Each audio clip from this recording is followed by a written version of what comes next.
Tu crois que ton potentiel est bloqué par un manque d'opportunités. Tu dis que c'est la saison, le pays, la famille, les attaques, les gens. Mais écoute-moi avec sobriété. Ton potentiel n'est pas d'abord prisonnier d'un démon. Il est souvent prisonnier de toi. Pas de ton intelligence, pas de ton appel, de ton indiscipline. Tu veux une percée, mais tu refuses l'ordre. Tu demandes une élévation, mais tu entretiens le désordre. Et tant que tu refuses de regarder cette vérité en face, tu peux prier sincèrement et tourner en rond longtemps. Regarde une scène simple, tellement réelle qu'elle pique. Ton réveil sonne, tu sais exactement ce que tu devrais faire. Et pourtant, tu négocies avec ton lit. Tu dis 5 minutes, puis 15. Tu prends ton téléphone, juste pour voir, puis tu te retrouves à nourrir ton esprit avec le bruit des autres. Ensuite, tu cours, tu t'énerves, tu accuses la journée, tu accuses la fatigue, tu accuses la pression, mais la vérité reste debout. Ce n'est pas la journée qui t'a vaincu, c'est ton absence de gouvernance sur toi-même. Ton potentiel ne meurt pas dans un grand drame. Il s'étouffe dans des petites concessions répétées. Dieu ne t'a pas créé pour être un homme ou une femme de promesse seulement.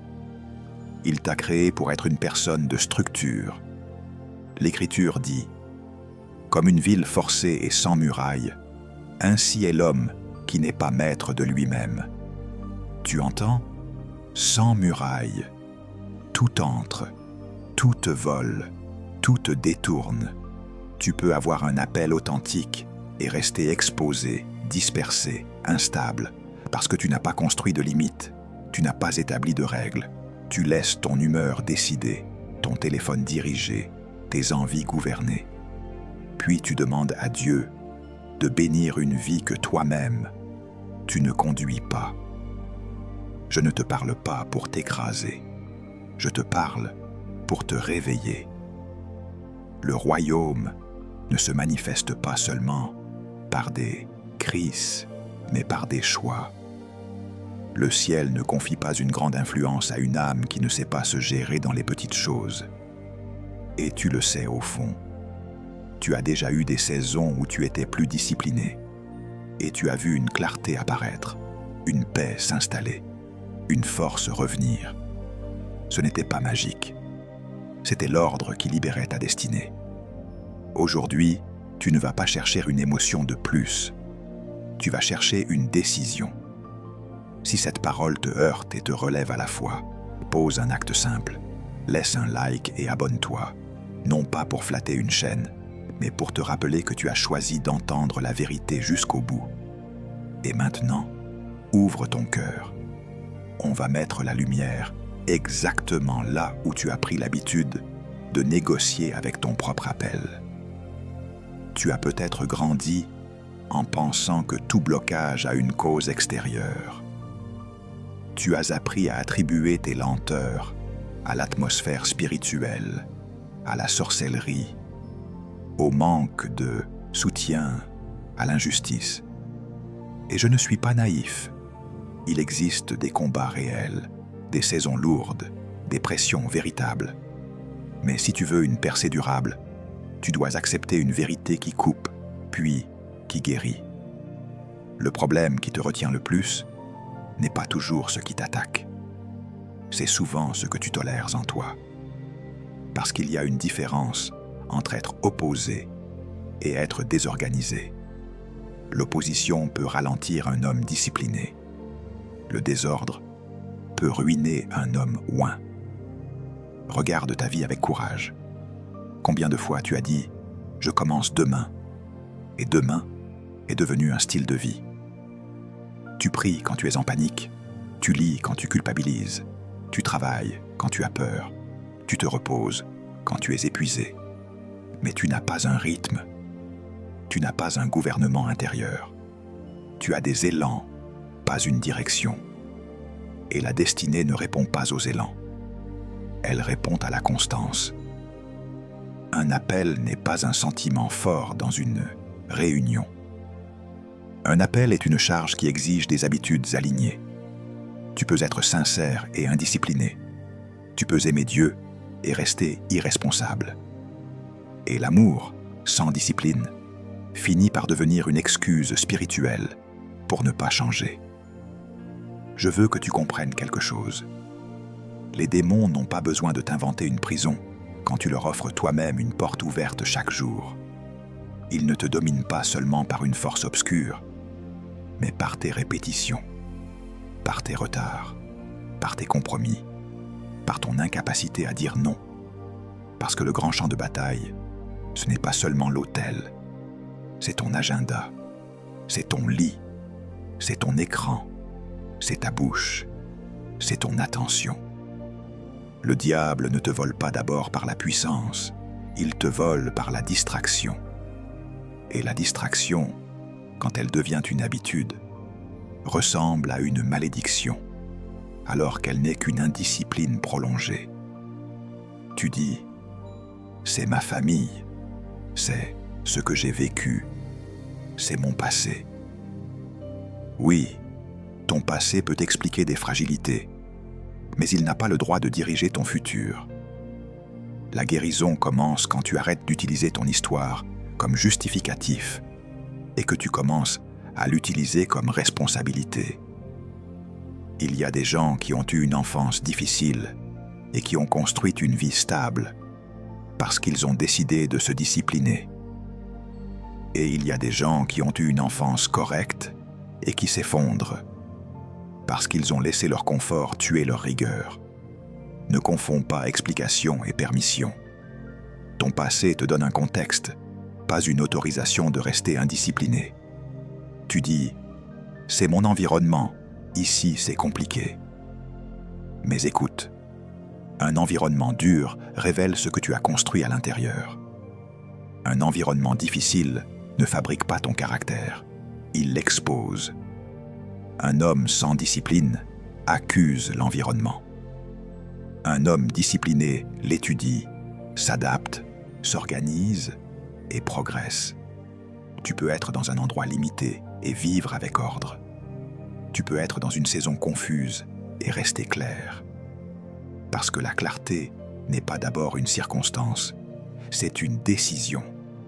Et Dieu ne te demande pas de contrôler tout autour de toi. Il te demande de te gouverner toi. Prends une image de la vie réelle. Tu as un projet important. Tu sais qu'il peut changer ta trajectoire. Mais tu touches le projet seulement quand tu sens l'inspiration. Le reste du temps, tu fais des choses faciles. Tu réponds à des messages, tu regardes des vidéos, tu fais des petites tâches qui te donnent l'impression d'avancer, mais qui ne construisent rien. Puis, tu arrives au soir avec un goût amer. Je suis fatigué, pourtant je n'ai rien produit. Ce sentiment, ce n'est pas une malédiction, c'est le prix de la dispersion. Ton énergie est partie partout, donc ton résultat n'est nulle part. Je vais être direct. L'indiscipline est une forme d'infidélité à ta propre destinée. Tu te trahis à petit feu. Tu trahis le futur que Dieu a mis en toi, non pas par une grande rébellion visible, mais par une négligence quotidienne. Et ce qui est dangereux avec l'indiscipline, c'est qu'elle est socialement acceptée. On la maquille. On dit « je suis comme ça, je fonctionne sous pression, je suis un peu désorganisé ». Non, tu ne fonctionnes pas sous pression, tu survis sous pression. Et tu appelles survie ce que Dieu appelle désert. La Bible te montre ce principe partout. Samson n'est pas tombé parce qu'il manquait d'onction. Il est tombé parce qu'il manquait de discipline intérieure. Il jouait avec ses frontières. Il flirtait avec ce qui devait être coupé. Il confondait puissance et maturité. Sa force était visible, mais son gouvernement intérieur était faible. Et c'est ce déséquilibre qui l'a livré. Judas n'a pas trahi en un jour. La trahison a poussé dans un terrain déjà préparé. la gestion malpropre du cœur, la négligence des motivations, la proximité avec l'argent, les compromis silencieux. Même David, un homme selon le cœur de Dieu, a chuté dans un moment où il a lâché la structure. Le texte dit qu'au temps où les rois partent à la guerre, David resta à Jérusalem. Il a abandonné sa place, son rythme, sa mission. Et l'oisiveté d'un jour a ouvert une porte à une chaîne de conséquences. Ne me dis pas que c'est juste un petit relâchement. Dans le royaume, un relâchement peut être une invitation au chaos. Je ne minimise pas les réalités spirituelles. Je les replace à leur place. Beaucoup de liens que tu appelles malédiction sont des habitudes non confrontées. Beaucoup de blocages que tu appelles attaques sont des choix répétés. Et si tu veux être libre, tu dois arrêter de tout spiritualiser pour éviter de te discipliner. Parce que Dieu ne te délivre pas de ce que tu refuses de gouverner. Il peut te donner la grâce, il peut te fortifier, il peut te consoler, mais il ne vivra pas ta vie à ta place. La maturité commence quand tu acceptes de porter ta part. Écoute bien, l'indiscipline ne se voit pas seulement dans le moral, elle se voit dans le temps. Tu es toujours en retard, pas seulement physiquement, mais intérieurement. Tu repousses les conversations importantes, tu repousses les décisions difficiles, tu repousses la planification, tu repousses la prière profonde. Et pendant que tu repousses, le monde avance, les opportunités passent, les saisons tournent. Tu n'es pas maudit, tu es en retard sur toi-même. Et la bonne nouvelle, c'est que ce retard peut être rattrapé si tu changes maintenant la structure. Je veux te donner un électrochoc sobre. Ton futur ne répond pas à tes intentions. Ton futur répond à tes systèmes. Tu peux avoir de bonnes intentions et une mauvaise structure. Et la structure gagne toujours. Si tu n'as pas un cadre pour dormir, tu ne dormiras pas. Si tu n'as pas un cadre pour prier, tu prieras par accident. Si tu n'as pas un cadre pour apprendre, tu apprendras quand tu seras forcé. Si tu n'as pas un cadre pour ton argent disparaîtra. La vie te récompense selon l'ordre que tu imposes, pas selon le désir que tu ressens. Alors, je te parle comme un frère, mais avec l'autorité de la vérité. Arrête de chercher un coup de Dieu pour compenser ton manque de discipline. Cherche plutôt la grâce de Dieu pour bâtir un nouvel homme intérieur. Parce que c'est là que la transformation devient durable. Tu n'as pas besoin d'un événement de plus. Tu as besoin d'une décision qui devient une structure. Et quand la structure change, ta vie change. Quand ton gouvernement intérieur s'établit, ton potentiel respire. Il n'était pas mort. Il était étouffé. Ce que tu appelles « je suis fatigué », parfois c'est « je suis désorganisé ». Ce que tu appelles « je suis confus », parfois c'est « je manque d'ordre ». Ce que tu appelles « je suis bloqué », parfois c'est « je n'ai pas de discipline ». Et le jour où tu acceptes cette révélation sans te condamner, mais sans te mentir, tu récupères quelque chose de précieux, ton pouvoir de choisir. Parce que si tout est la faute des démons, tu restes une victime. Si tout est la faute des autres, tu restes prisonnier. Mais si tu vois que ton choix et ta structure comptent, tu redeviens responsable. Et la responsabilité est la porte de la liberté. Tu as besoin de réapprendre ce mot, sans le charger de honte. Discipline, pas comme une prison, mais comme une preuve d'amour. Discipline, ce n'est pas être dur pour être dur. C'est apprendre à te conduire quand personne ne te regarde. C'est décider que ton futur mérite que tu arrêtes de vivre au hasard. C'est accepter que ton appel ne se déploie pas dans l'improvisation, mais dans l'entraînement. Tu dis que tu veux grandir, mais tu refuses les répétitions. Tu dis que tu veux changer, mais tu refuses les cadres. Et tant que tu refuses ces choses, tu restes un homme d'intention au lieu de devenir un homme de résultat. Regarde une scène quotidienne.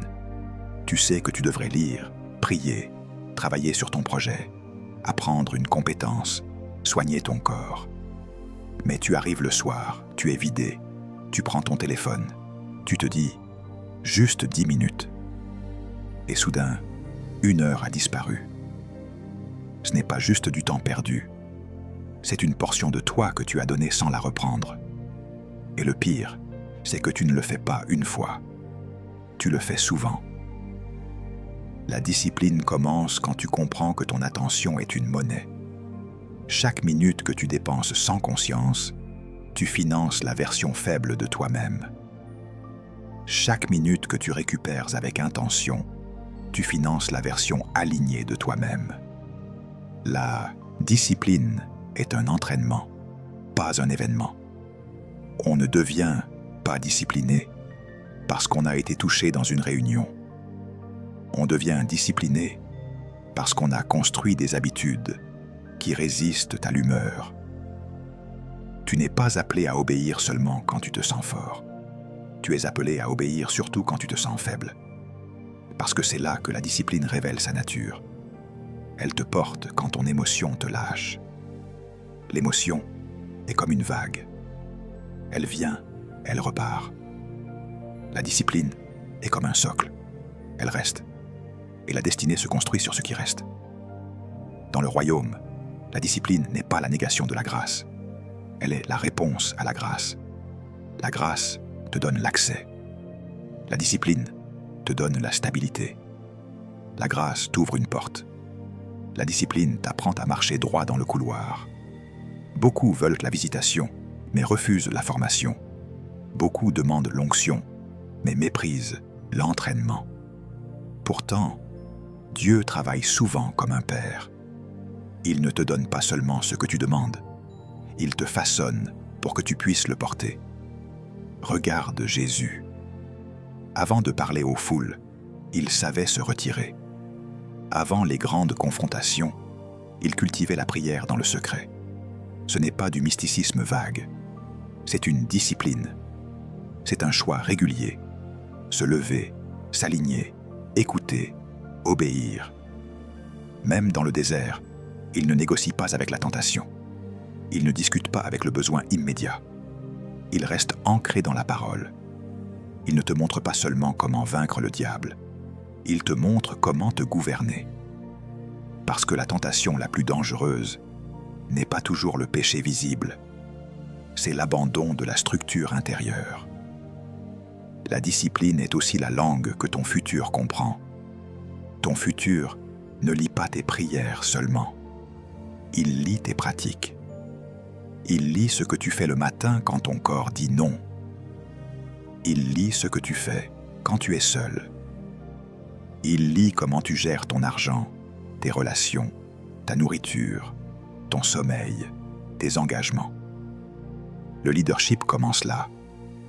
Tu ne peux pas diriger des hommes si tu ne sais pas diriger ton appétit. Tu ne peux pas porter une vision si tu ne sais pas porter une routine. Tu ne peux pas réclamer l'influence si tu fuis la responsabilité quotidienne. Je vais te donner une direction simple, mais tranchante. Arrête d'attendre une motivation. La motivation est un invité capricieux. Elle arrive quand elle veut. La discipline est un serviteur fidèle. Tu l'appelles, elle répond. Quand tu dis « je n'ai pas envie », tu es en train de confesser que ton envie est ton maître. Et tant que ton envie est ton maître, ta vie est instable. La liberté commence quand tu changes de maître, quand tu refuses d'être conduit par tes sensations et que tu choisis d'être conduit par ta mission. Et voici le point qui transforme. La discipline n'est pas une punition, c'est une protection. Elle te protège contre ton ancien toi, celui qui veut le confort sans le prix, la récolte sans la semence la victoire sans la formation. Elle te protège aussi contre le monde, parce que le monde est conçu pour capturer ton attention et affaiblir ta volonté. Si tu n'as pas de discipline, tu deviens une proie, pas parce que tu es mauvais, mais parce que tu es ouvert. Une ville sans murailles, une maison sans porte, une vie sans règles. Alors écoute-moi calmement. La discipline est la monnaie de la destinée. La destinée ne se paie pas avec des larmes seulement. Elle se paie avec des choix répétés. Elle se paie avec des renoncements intelligents. Elle se paie avec une vie ordonnée. Et quand tu commences à payer ce prix, tu ne deviens pas moins spirituel. Tu deviens plus libre. Parce que tu n'es plus gouverné par le chaos.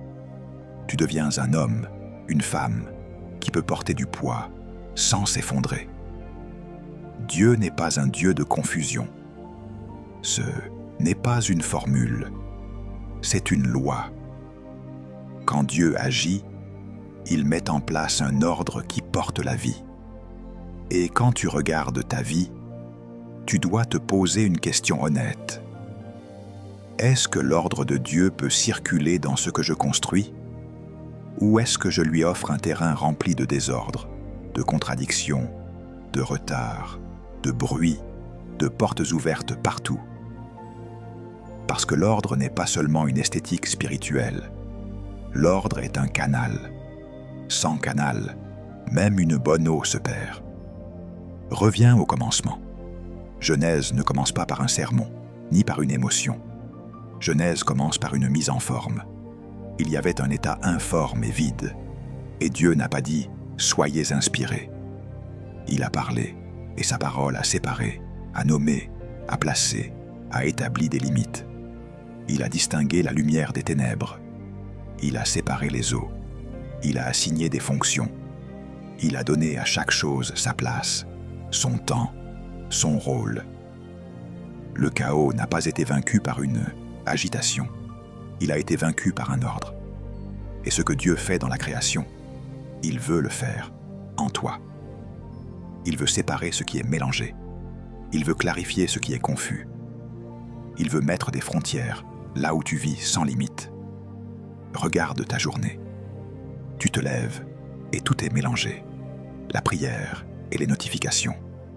Les rêves et les urgences des autres. Ta vision et les distractions. Ton appel et ton désordre. Tu veux entendre Dieu, mais tu ne fais pas de silence. Tu veux de la paix, mais tu nourris ton esprit de bruit. Tu veux de la clarté, mais tu refuses d'écrire, de planifier, de trier. Et tu t'étonnes d'être fatigué. Tu n'es pas seulement fatigué par le travail, tu es fatigué par la confusion. La confusion d'une vie où rien n'a sa place te vole plus d'énergie qu'un vrai effort. Dieu crée par ordre, et ce principe te concerne. L'ordre n'est pas contre toi, il est pour toi. Quand tu mets de l'ordre, tu ne deviens pas rigide, tu deviens stable, tu deviens disponible, tu deviens capable de porter une charge sans te disperser. Beaucoup de gens veulent que Dieu ajoute quelque chose à leur vie, mais Dieu commence souvent par retirer le mélange. Il retire les choses inutiles. Il coupe ce qui pollue. Il ferme certaines portes. Il te ramène à l'essentiel. Et souvent, tu interprètes cela comme une perte, alors que c'est une restauration de l'ordre. Regarde une scène simple, ton espace. Une chambre en désordre, des vêtements partout, des papiers qui traînent, un bureau rempli de choses inutiles. Tu peux prier là-dedans, oui, mais ton esprit, lui, se trouve constamment agressé par ce chaos visuel. Et ton cœur finit par vivre comme ton environnement, en fragments. L'ordre extérieur ne remplace pas la spiritualité, mais il la sert. Parce que Dieu est un Dieu d'ordre, et ton environnement parle à ton âme. Même ton téléphone, cet objet que tu touches plus que ta Bible certains jours, est un autel. S'il est rempli de bruit, ton esprit devient bruyant. Si tu y mets de l'ordre, ton attention revient. Et quand ton attention revient, ta force revient. Dans Genèse, Dieu dit qu'il y ait, et il y eut. Mais note bien, il ne dit pas seulement qu'il y ait, il dit aussi que cela soit séparé, que cela porte du fruit selon son espèce. Il y a un rythme, une cohérence, une loi de continuité. Dieu n'a pas créé des choses qui se contredisent. Il n'a pas mis la mer dans le ciel. Il n'a pas mis les étoiles dans la terre. Il a placé chaque chose au bon endroit. Et toi, tu veux porter une vision, mais tu la poses dans un agenda sans place. Tu veux une vie de prière, mais tu la places dans des minutes volées. Tu veux être un leader, mais tu places tes priorités après les distractions. C'est une contradiction. Et l'ordre de Dieu ne circule pas dans la contradiction. Je te donne une direction tranchante. Arrête de demander à Dieu de bénir ce que tu refuses d'organiser. Ce n'est pas un manque de foi. C'est un manque d'ordre. La foi ne remplace pas l'organisation.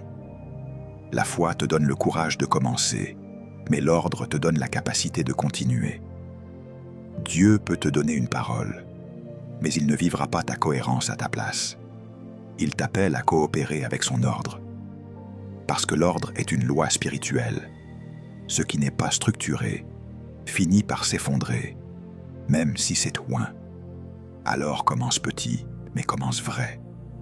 Mets de l'ordre dans ton matin. Mets de l'ordre dans tes priorités. Mets de l'ordre dans tes relations. Mets de l'ordre dans tes finances. Mets de l'ordre dans ton esprit, en choisissant ce que tu laisses entrer. Chaque fois que tu établis un ordre, tu alignes ta vie sur la manière dont Dieu opère. Et ce qui était bloqué commence à respirer, non pas parce que tu as crié plus fort, mais parce que tu as créé un espace où la vie peut circuler. Tu ne peux pas parler de discipline sans parler d'autorité, parce que l'autorité véritable n'est pas une voix forte. L'autorité, c'est une vie gouvernée. Et dans le royaume, le leadership n'est pas d'abord un micro, une position, un titre, une visibilité. Le leadership est d'abord une maîtrise. Si tu ne sais pas te maîtriser, tu ne pourras pas porter des responsabilités sans te briser. Si tu ne sais pas dire non à toi-même, tu finiras par dire oui à des choses qui vendent ta destinée. Tu veux de l'influence, mais tu fuis l'entraînement. Tu veux que les gens te respectent, mais tu n'arrives pas à te respecter toi-même dans le secret. Parce que tu sais ce que tu as promis et tu sais ce que tu as trahi. Tu sais les engagements que tu as pris avec Dieu et les fois où tu as abandonné dès que l'effort a commencé. Et tant que tu vis avec cette fracture intérieure, ton autorité est limitée. Tu peux parler bien, mais ton esprit sait que ta parole ne repose pas sur une structure. Et l'esprit humain, même quand il n'explique pas, perçoit cette incohérence. L'apôtre Paul met le doigt dessus avec une sobriété qui ne flatte personne. Il dit qu'il traite durement son corps et qu'il le tient assujetti, de peur d'être disqualifié après avoir prêché aux autres. Et ensuite il y a cette phrase que tu dois laisser entrer comme une lame qui délivre. Je traite durement mon corps et je le tiens assujetti. 1 Corinthiens 9, 27. Paul ne dit pas « Je prie seulement et tout se règle ». Il dit « Je gouverne ». Il ne décrit pas une haine du corps, il décrit une gestion. Il parle d'un leadership intérieur. Je ne laisse pas mes appétits conduire ma mission. Je ne laisse pas mes impulsions décider de ma direction. Je ne laisse pas mon humeur écrire mon calendrier.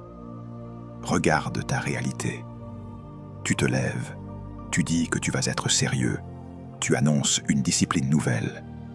Et puis, dès que la fatigue arrive, dès que l'inconfort touche ton corps, tu cèdes. Tu appelles ça « je suis humain ». Oui, tu es humain. Mais justement, être humain dans le royaume, ce n'est pas être dominé par la chair, c'est apprendre à soumettre la chair à l'esprit.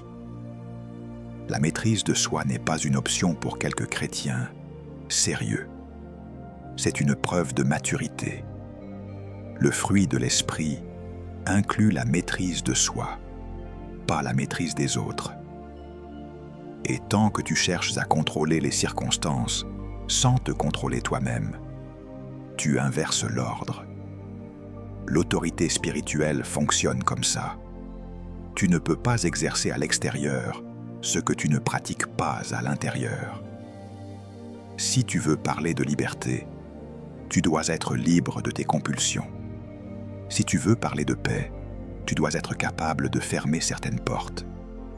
Si tu veux parler de pureté, tu dois avoir des limites.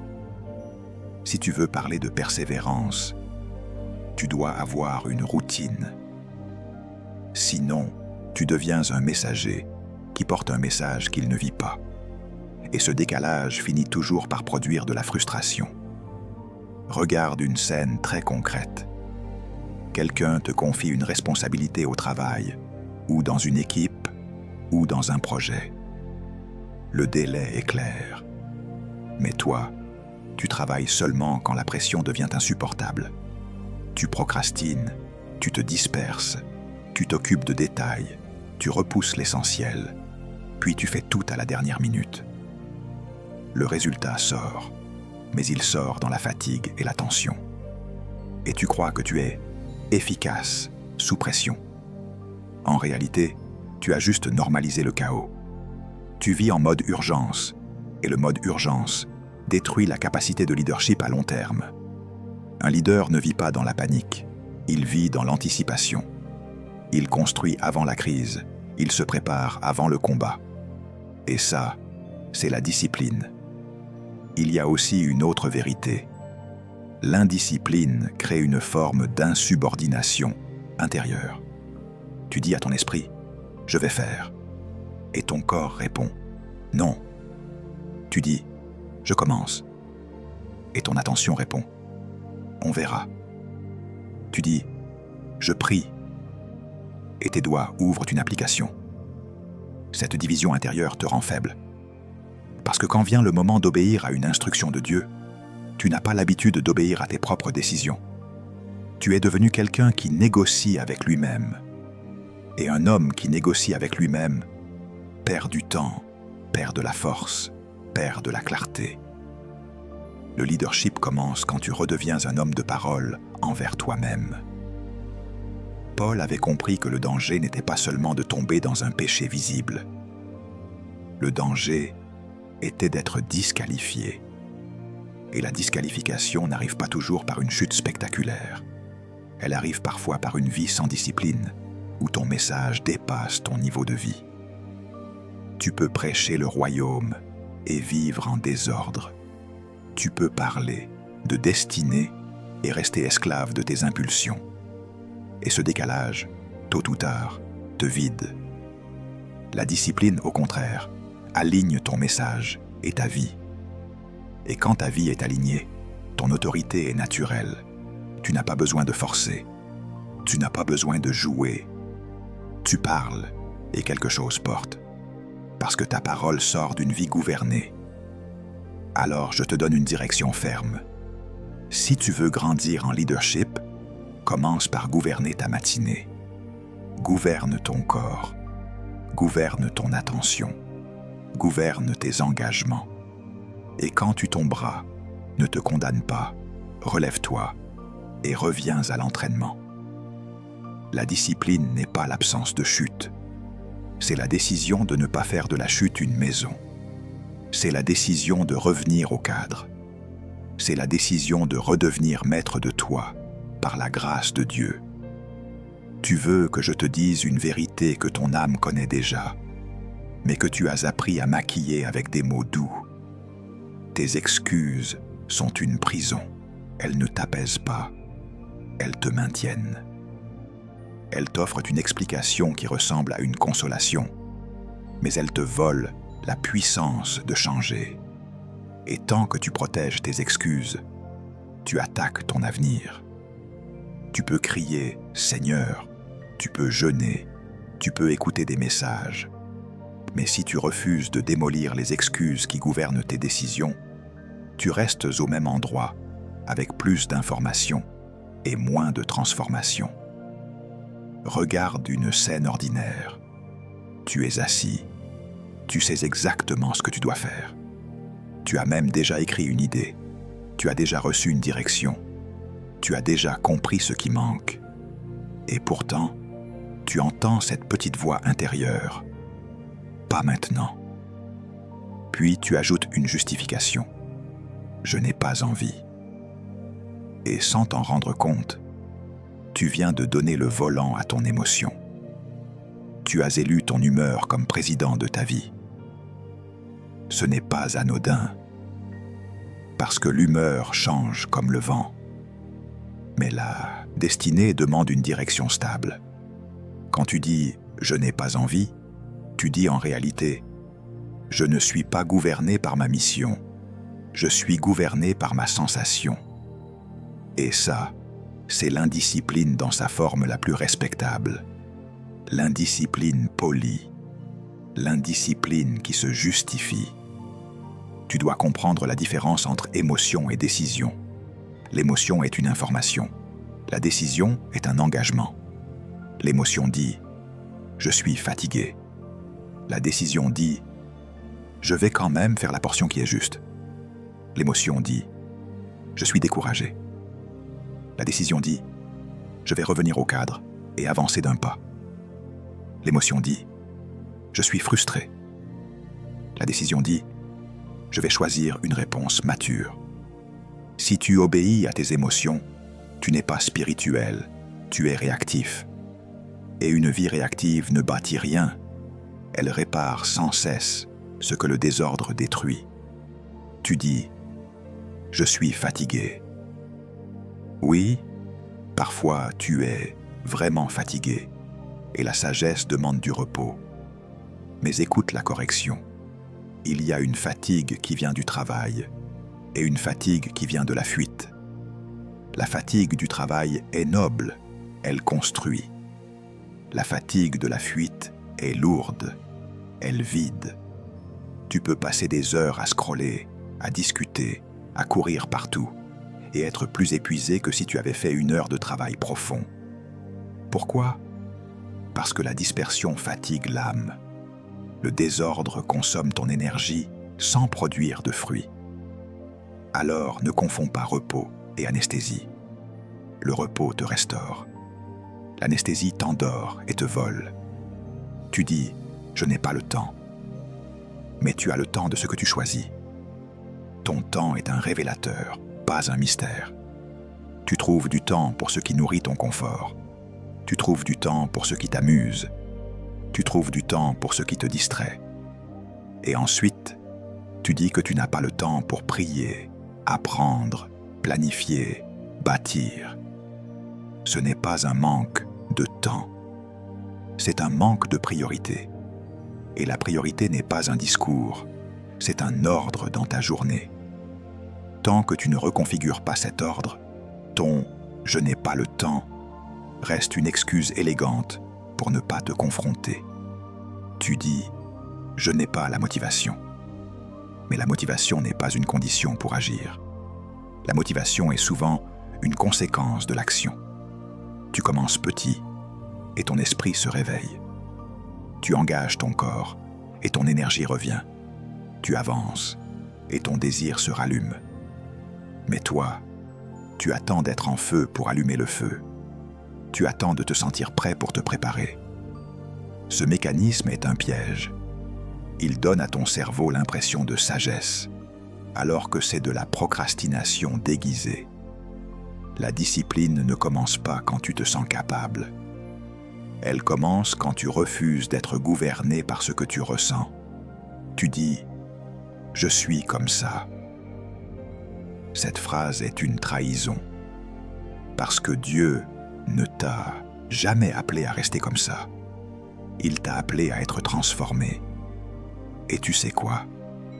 Les gens qui changent ne sont pas ceux qui ont de meilleures excuses. Ce sont ceux qui arrêtent de s'identifier à leurs faiblesses. Tu n'es pas un procrastinateur. Tu es une personne qui a pris l'habitude de procrastiner. Et une habitude n'est pas une identité. Une habitude se déconstruit. Une identité se protège. Tant que tu transformes tes habitudes en identité, tu les rends sacrées, donc intouchables. Mais le royaume vient justement briser ces faux noms et restaurer ton vrai nom. Regarde un exemple biblique qui te remet droit. Moïse a dit « Je ne sais pas parler ». Il a donné une excuse. Et Dieu ne l'a pas insulté, mais Dieu ne l'a pas non plus laissé s'installer dedans. Dieu a répondu par une direction. Qui a fait la bouche ? Va, je serai avec toi. Dieu ne nie pas ta faiblesse, mais il refuse que ta faiblesse soit ton gouvernail. Gédéon a dit « Je suis le plus petit ». Dieu a répondu « Va avec la force que tu as ». Jérémie a dit « Je suis un enfant ». Dieu a répondu « Ne dis pas « Je suis un enfant ». Tu entends la correction ? Dieu coupe la phrase. Parce que certaines phrases te maintiennent petit. Elles deviennent des autels de limitation. Et Dieu ne te délivre pas seulement des chaînes invisibles. Il te délivre aussi des phrases que tu répètes contre toi-même. Alors je te parle avec direction. Cesse de négocier avec ton appel. Tu n'as pas besoin d'avoir envie pour obéir. Tu as besoin de décider. Et la décision doit devenir pratique. Quand tu dis « je n'ai pas envie », réponds par un acte. Pas un grand acte, un acte juste. 10 minutes de prière réelle, 10 pages de lecture, 15 minutes de planification, une tâche essentielle terminée, un écran coupé, un message non nécessaire ignoré, 1 heure de sommeil récupéré. Tu n'as pas besoin de changer toute ta vie en un jour. Mais tu dois arrêter de justifier ce qui l'a détruit. Aujourd'hui, tes excuses doivent tomber, pas demain. Aujourd'hui, parce que le jour où tu démolis tes excuses, tu récupères ton pouvoir. Et le jour où tu récupères ton pouvoir, l'indiscipline perd son trône. Ton futur n'est pas une surprise. Ton futur est une construction. Et ce que tu appelles destinée n'arrive pas comme une pluie aléatoire. Il se forme comme un chemin sous tes pas. Chaque habitude est un vote. Chaque répétition choisit une direction. Chaque petit geste répété façonne l'homme que tu deviens. Tu peux prier pour un changement, mais si tu répètes les mêmes habitudes, tu construis le même demain. Tu ne peux pas demander à Dieu une moisson différente en semant les mêmes graines. Regarde ta vie au quotidien. Tu dis que tu veux être plus proche de Dieu, mais ta première communion, le matin, c'est avec ton téléphone. Tu dis que tu veux être stable émotionnellement, mais tu nourris ton esprit avec des contenus qui stimulent la comparaison, la peur, la colère, la distraction. Tu dis que tu veux avancer, mais tu commences tes journées sans plan et tu finis tes soirées sans bilan. Et tu espères que la prochaine semaine sera différente. Ce n'est pas méchant de le dire, c'est vrai. L'espérance sans structure devient un rêve qui s'épuise. Les habitudes, elles, ne rêvent pas. Elles exécutent. Voici la révélation qui te libère. Tu ne vis pas au niveau de tes désirs, tu vis au niveau de tes systèmes. Ton système, c'est ce que tu fais, même quand tu ne veux pas. C'est ce que tu fais quand tu es fatigué. C'est ce que tu fais quand personne ne t'applaudit. C'est ce que tu fais quand le ciel est silencieux. Et c'est exactement là que ta destinée se joue. Parce que Dieu ne construit pas seulement des moments forts, il construit des hommes solides. Et l'homme solide est celui dont les habitudes portent l'alliance, pas seulement les émotions. La Bible te donne une clé d'une profondeur immense. Ne vous conformez pas au siècle présent, mais soyez transformés par le renouvellement de l'intelligence. Romains 12, 2. Remarque le verbe « transformer ». Il ne dit pas simplement « soyez informés » ni « soyez encouragés ». Il parle d'une métamorphose intérieure. Et comment cette transformation arrive-t-elle? Par le renouvellement. Cela veut dire que ton esprit doit être reprogrammé. Et le renouvellement n'arrive pas par une pensée occasionnelle.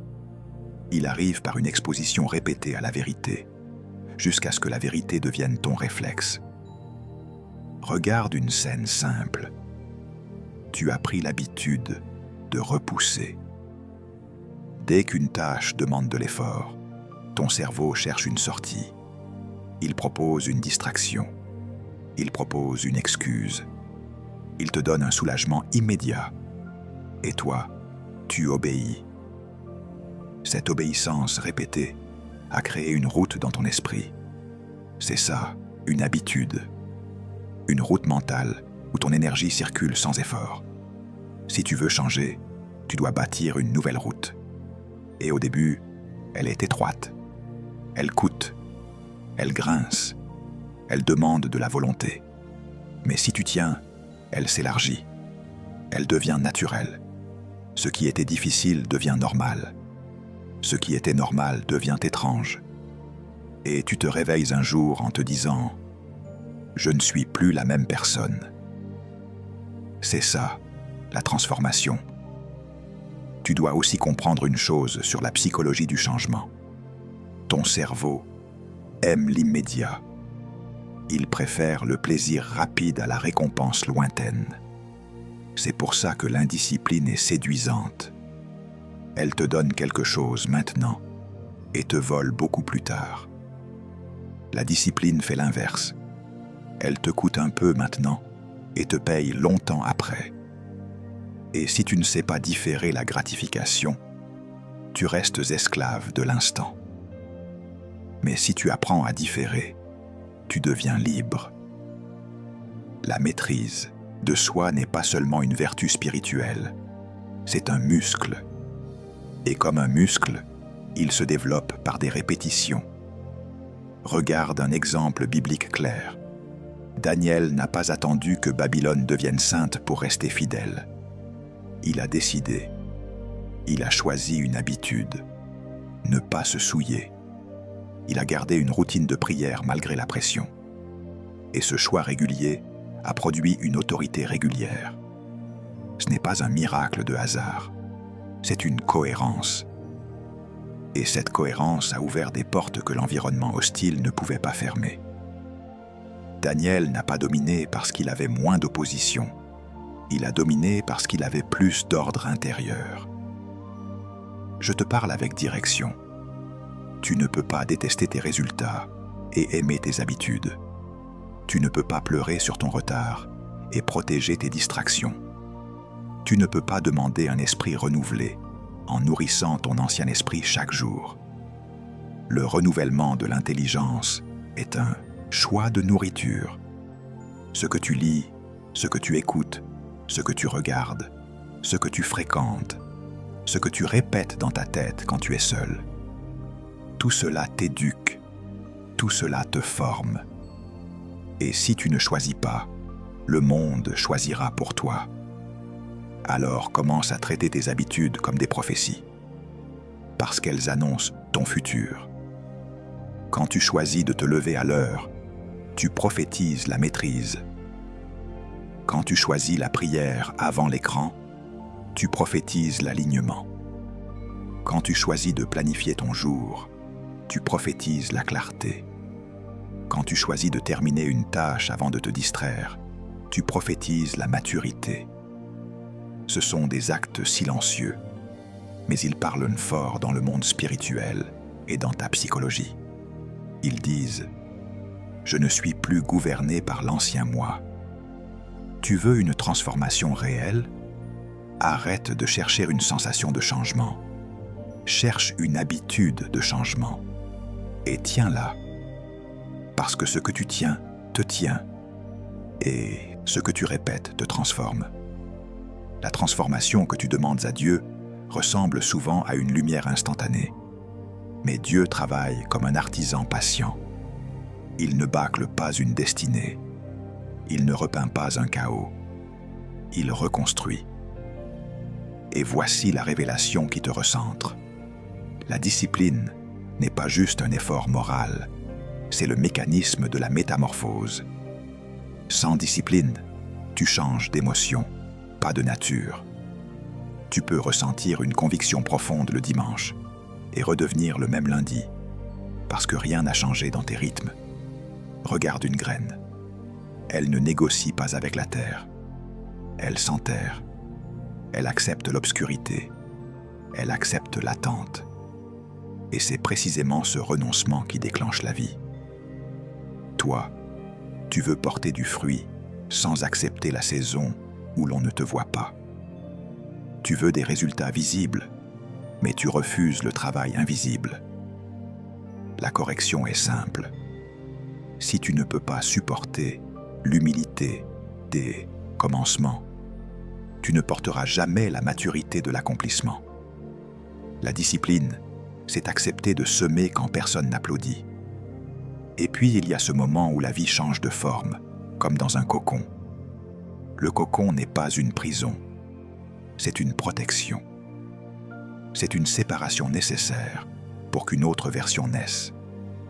Mais toi, tu t'inquiètes dès que Dieu te met à part. Tu appelles solitude ce qui est parfois une formation. Tu appelles ennui ce qui est parfois un retrait stratégique. Direction ferme. Arrête de fuir les saisons de cocon par la distraction. L'écran te donne l'illusion d'être connecté, mais il t'empêche d'être transformé. La discipline te garde dans le processus jusqu'au bout. Tu dois aussi accepter une vérité qui secoue. Un papillon ne reçoit pas ses ailes. Il les développe par résistance. Quand il sort, le passage étroit n'est pas une cruauté, c'est un renforcement. S'il n'y a pas de résistance, il n'y a pas de force. Toi, tu interprètes l'inconfort comme un signe d'arrêt, alors que souvent, c'est un signe de croissance. Tu veux une vie plus légère, mais tu refuses la pression qui te fortifie. La discipline t'apprend à ne pas abandonner au moment où ta force est en train de naître. Dieu agit aussi comme un sculpteur. Il ne demande pas au marbre s'il a envie d'être taillé. Il voit déjà la forme que toi tu ne vois pas. Et chaque coup enlève ce qui n'est pas toi. C'est inconfortable, mais c'est précis. Électrochoc sobre. Tant que tu protèges tes excès, tu protèges aussi ce qui déforme ton appel. La discipline accepte le ciseau de la vérité. Elle coupe les habitudes qui t'alourdissent. Elle retire le bruit. Elle affine ton caractère. Elle te rend porteur. Alors ne cherche pas une transformation spectaculaire. Cherche une transformation fidèle. La métamorphose par la discipline, c'est quand tu répètes l'obéissance jusqu'à ce qu'elle devienne naturelle. C'est quand tu choisis l'ordre jusqu'à ce que le chaos devienne inconfortable. C'est quand tu pries, lis, travailles, planifies, même sans frisson, jusqu'à ce que ton âme comprenne « Je suis en train de devenir quelqu'un ». Et ce jour-là, tu ne demandes plus seulement à Dieu de te changer. Tu coopères avec lui et tu changes. Tu n'as pas besoin d'un grand discours de plus. Tu as besoin d'un acte clair, aujourd'hui, qui prouve à ton esprit que tu as repris le gouvernail. Parce que l'indiscipline ne se casse pas par des intentions. Elle se casse par un protocole. Quelque chose de simple, concret, répété, qui ferme les portes du chaos et ouvre un couloir de stabilité. Tu ne vas pas commencer par conquérir le monde. Tu vas commencer par conquérir ta matinée, ton attention et ton agenda. Et si tu fais ça, tu vas sentir une chose très vite. La paix revient quand l'ordre revient. je te parle dans le réel. Le matin, tu te lèves souvent déjà en retard, déjà sous pression, déjà en réaction. Tu attrapes ton téléphone comme si tu devais vérifier si le monde existe encore. Et en quelques minutes, tu as déjà laissé entrer des nouvelles, des images, des urgences, des comparaisons. Ton âme n'a même pas respiré, mais ton esprit est déjà agité. Aujourd'hui, tu vas renverser cet ordre. Tu vas te lever à une heure décidée la veille, pas négocier le matin. Tu vas poser ton téléphone loin de ton lit, parce que tu dois casser le réflexe. Tu vas commencer par 2 minutes de silence, juste pour redevenir présent devant Dieu. Puis tu vas prier simplement, sans performance, en disant « Seigneur, je reprends ma gouvernance. Donne-moi la force d'obéir à ce que je sais. » Ensuite, tu vas lire un passage court, pas pour finir un chapitre, mais pour nourrir ton esprit avant de nourrir tes distractions. Et après cette entrée, tu ne vas pas improviser ta journée. Tu vas la nommer. Comme Dieu a nommé la lumière et la nuit, toi tu vas nommer tes priorités. Tu vas prendre une feuille ou une note et tu vas écrire ce qui est essentiel, pas ce qui est facile. Tu vas choisir une action qui fait avancer ta destinée, une tâche qui construit, une tâche qui libère, une tâche qui te rapproche, et tu vas la faire avant les choses secondaires. Parce que tu dois apprendre à ton cerveau cette loi. L'essentiel d'abord, le reste ensuite. Sinon, tu passes ta journée à être occupé, sans être productif. Tu vas aussi couper des fuites. Une fuite, c'est ce moment où tu sens l'inconfort d'une tâche et tu cherches un refuge instantané. Aujourd'hui, tu vas repérer ce refuge et le fermer. Si c'est le scrolling, tu limites. Si c'est les discussions interminables, tu raccourcis. Si c'est les notifications, tu les coupes. Et tu ne le fais pas pour être dur, tu le fais pour être libre. Parce que chaque distraction non contrôlée est une corde sur ton potentiel. Je te donne maintenant un protocole de 7 jours, pas comme une liste froide, mais comme une traversée. Le premier jour, tu rétablis le matin. Réveil décidé, téléphone éloigné, prière simple, lecture courte, plan du jour écrit, et une tâche essentielle accomplie avant midi. Tu ne cherches pas la perfection, tu cherches le basculement. Le deuxième jour, tu ajoutes la clôture. Le soir, tu éteins les écrans plus tôt. Tu fais un bilan de 3 minutes, tu identifies une fuite et tu la nommes. Puis tu dors à une heure définie, parce que la discipline commence aussi par le repos. Le troisième jour, tu répares la parole. Tu surveilles ce que tu dis sur toi-même, tu refuses la phrase « je suis comme ça » et tu la remplaces par « je change par l'entraînement ». Puis tu poses un acte de cohérence, même petit, qui valide cette nouvelle confession. Le quatrième jour, tu clarifies ton environnement. Tu ranges un espace précis, ton bureau ou ton coin de prière. Tu supprimes un contenu ou une application qui te vole. Et tu crées un endroit qui respire l'ordre, parce que ton environnement doit servir ton appel. Le cinquième jour, tu renforces la profondeur. Tu bloques un temps court mais sérieux, sans interruption, pour travailler sur ton projet ou ton apprentissage. Et tu restes jusqu'à la fin du temps décidé, même si tu n'aimes pas ça, parce que tu entraînes ton attention comme on entraîne un muscle. Le sixième jour, tu consolides la maîtrise. Tu choisis un renoncement concret, une distraction coupée, une tentation évitée, une dépense inutile refusée, et tu observes la paix qui suit l'obéissance.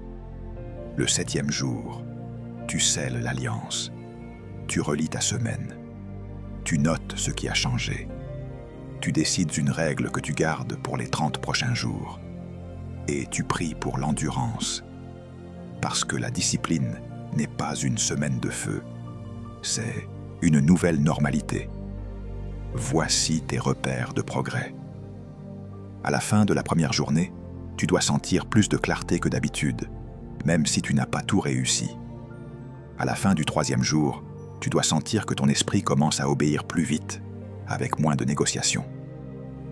À la fin du 7e, tu dois voir une chose tangible, du temps récupéré, une tâche accomplie, une distraction diminuée, une paix plus stable. Si tu ne vois rien de concret, c'est que tu as encore essayé au lieu de décider. Et tu vas corriger, pas te condamner. Je te parle avec autorité et tendresse. Commence aujourd'hui. Pas quand tu auras l'énergie. Pas quand tu auras une saison plus facile. Aujourd'hui, Dieu bénit les commencements obéissants. Et quand tu poseras ce premier acte, tu vas comprendre une vérité puissante. Ton potentiel n'était pas absent. Il attendait juste que tu deviennes discipliné assez longtemps pour le libérer. Aujourd'hui, tu ne vas pas te contenter d'être touché. Tu vas décider. Parce que si tu sors de cette parole avec une émotion sans décision, tu vas retourner exactement là où tu étais, avec une frustration de plus. Mais si tu décides, même tremblant, même imparfait, tu entres dans une autre trajectoire.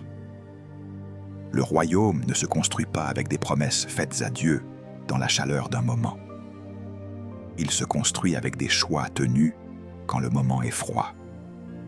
Et c'est précisément maintenant que tu dois choisir, pas plus tard. Je veux que tu te regardes sans théâtre, sans condamnation, mais sans mensonge. Tu sais ce que tu fais, et tu sais ce que tu ne fais pas. Tu sais les zones où tu te disperses. Tu sais les portes que tu laisses ouvertes. Tu sais les minutes que tu offres au vide. Et tant que tu refuses de l'admettre, tu restes flou, tu restes vague, tu restes un jour. Mais la destinée n'obéit pas aux vagues. La destinée répond au clair. Le ciel ne travaille pas avec des intentions floues. Le ciel travaille avec des décisions incarnées. Tu dis peut-être « je vais essayer ». Non, tu ne vas pas essayer. Essayer est une phrase qui prépare déjà une sortie. Essayer, c'est se donner une excuse à l'avance. Aujourd'hui, tu vas dire « je décide ». Et la décision se prouve immédiatement. Pas demain, pas la semaine prochaine.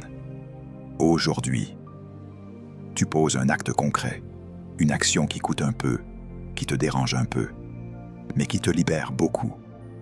Parce que la discipline commence toujours par une rupture avec l'ancien rythme, une rupture avec l'ancien réflexe, une rupture avec l'ancien toi. Je veux que tu entendes cette correction. Tu n'es pas un enfant spirituel sans pouvoir. Tu as reçu la capacité de choisir. Tu n'es pas condamné à répéter les mêmes cycles. Tu n'es pas obligé d'être gouverné par ton humeur. Et si tu as chuté, si tu as relâché, si tu as perdu des saisons, ce n'est pas une identité, c'est un épisode. Le problème n'est pas que tu as échoué hier. Le problème, ce serait de signer un contrat avec l'échec aujourd'hui. Et tu ne vas pas le signer. Alors, voici la décision. Tu choisis l'ordre. Tu choisis une vie gouvernée. Tu choisis de fermer des portes. Tu choisis de redevenir un homme ou une femme de parole envers toi-même. Tu choisis d'arrêter de tout remettre au lendemain. Parce que le lendemain est une terre où beaucoup de destinées sont enterrées. Je commence demain est un chant funèbre. Mais je commence aujourd'hui est une résurrection. Regarde la Bible. Quand Élie a confronté Israël, il a dit « Jusqu'à quand clocherez-vous des deux côtés ?»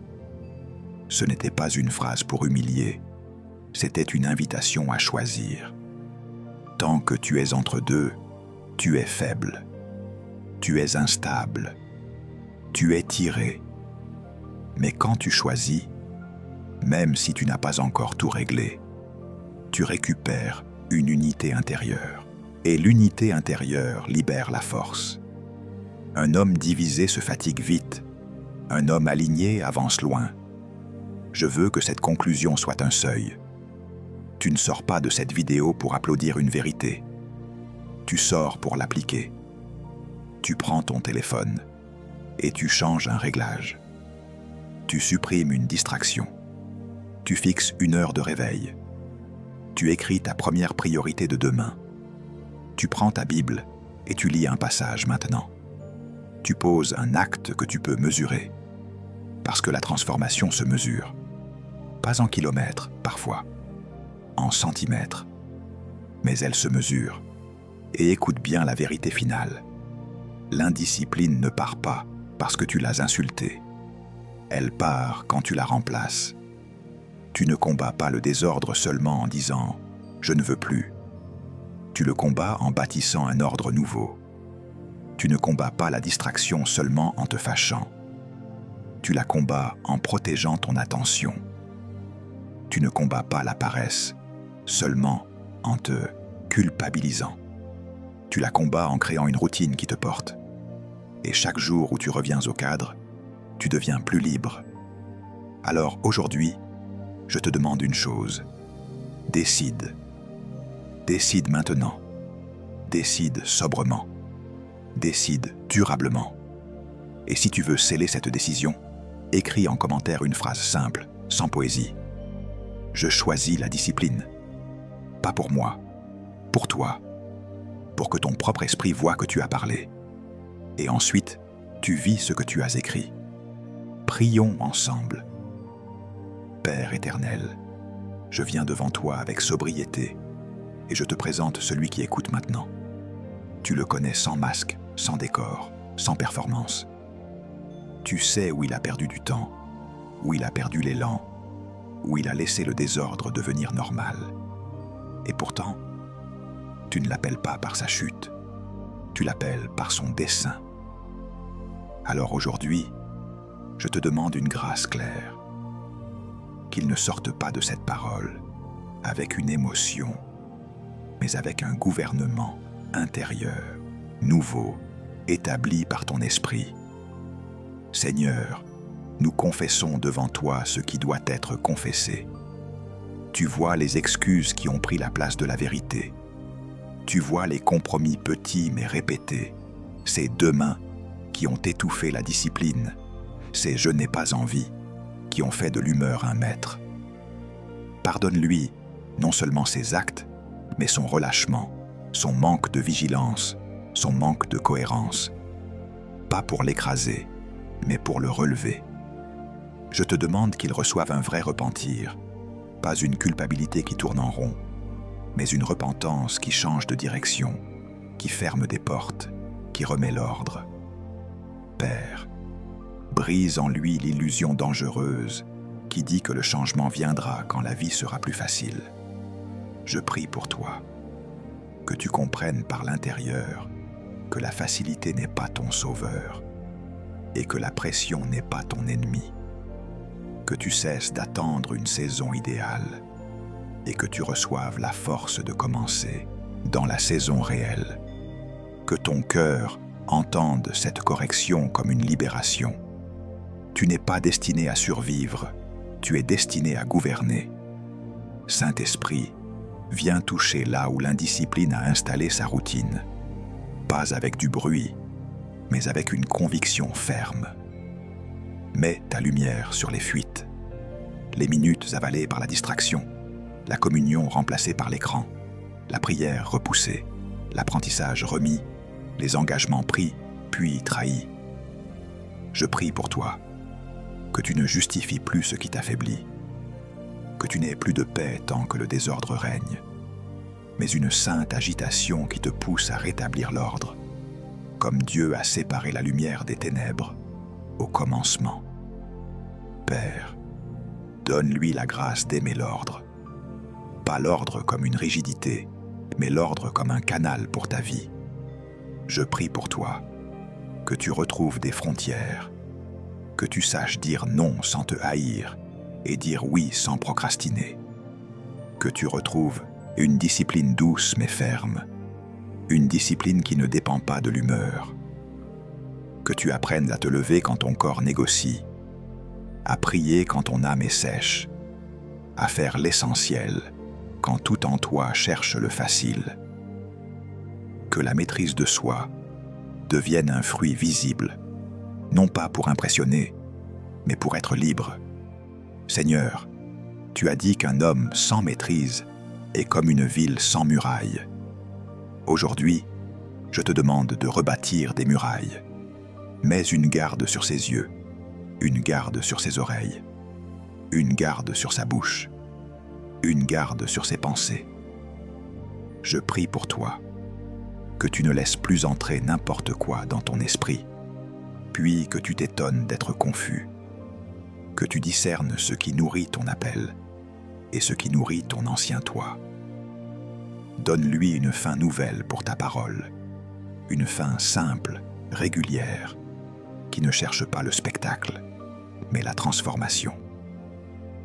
Père, je te demande aussi un esprit de sagesse pratique, qu'il sache organiser sa journée sans s'y perdre, qu'il sache planifier sans devenir anxieux, qu'il sache travailler sans s'épuiser, qu'il sache se reposer sans s'anesthésier.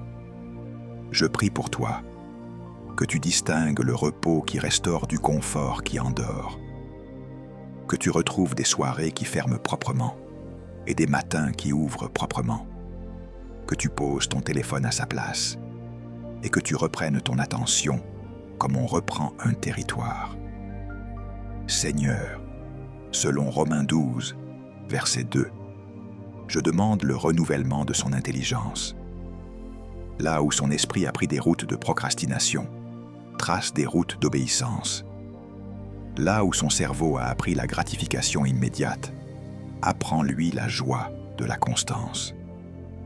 Je prie pour toi, que tu sois transformé, pas seulement informé, que tu ne te conformes plus au siècle présent, à son bruit, à sa vitesse, à ses distractions, mais que tu reçoives une pensée nouvelle, stable, orientée, capable de dire « Je choisis ce qui compte, même si cela coûte. » Père, je te demande l'esprit de discipline que Paul a décrit, cette capacité à tenir le corps assujetti, à ne pas être disqualifié par l'incohérence. Je prie pour toi, que tu n'aies pas seulement un message, mais une vie qui porte ce message. Que tu ne sois pas quelqu'un qui parle de destinée, tout en vivant dans le désordre. Que tu deviennes un homme, une femme, dont l'autorité repose sur une cohérence silencieuse. Donne-lui la force de terminer ce qu'il commence, de respecter ce qu'il promet, de stabiliser ce qu'il a laissé instable. Seigneur, je prie aussi pour ses blessures, sans les excuser. Là où il a utilisé son passé comme permission de rester petit, viens restaurer sa responsabilité. Là où il s'est identifié à ses faiblesses, rends-lui son vrai nom. Je prie pour toi, que tu ne dises plus « je suis comme ça », mais « je change par l'entraînement, avec la grâce de Dieu », que tu refuses les phrases qui t'abaissent, que tu t'accordes la dignité de recommencer, non pas 100 fois dans l'émotion, mais une fois dans la structure. Père, je demande maintenant un engagement intérieur réel, pas une promesse vague, mais une décision vérifiable. Je prie pour toi, que dès aujourd'hui, tu poses un acte concret, petit mais vrai, que tu choisisses une heure, une priorité, une règle, et que tu t'y tiennes, que tu traverses les 7 prochains jours avec une vigilance nouvelle, que tu vois des signes tangibles, du temps récupéré, une distraction diminuée, une clarté retrouvée, une tâche accomplie. Et si tu tombes, que tu ne te caches pas, que tu reviennes au cadre, que tu te relèves vite, que tu reprennes le chemin, parce que la discipline n'est pas une perfection, c'est une direction. Seigneur Jésus, scelle cette parole dans le cœur de celui qui écoute. Fais de lui une terre où la semence ne se perd pas. qu'il accepte la saison de la graine, l'humilité du cocon, le ciseau du sculpteur, la résistance qui fortifie, jusqu'à ce que la métamorphose soit visible. Je prie pour toi, que tu ne vives plus en fragments, que tu sois aligné, que ta paix vienne de l'ordre, que ta force vienne de la constance, que ta destinée respire à nouveau, non parce que tu as attendu un miracle, mais parce que tu as coopéré avec Dieu par l'obéissance quotidienne. Et maintenant, Père, je te rends grâce, parce que tu ne méprises pas le cœur contrit, et tu donnes la force à celui qui décide de marcher droit. Amen.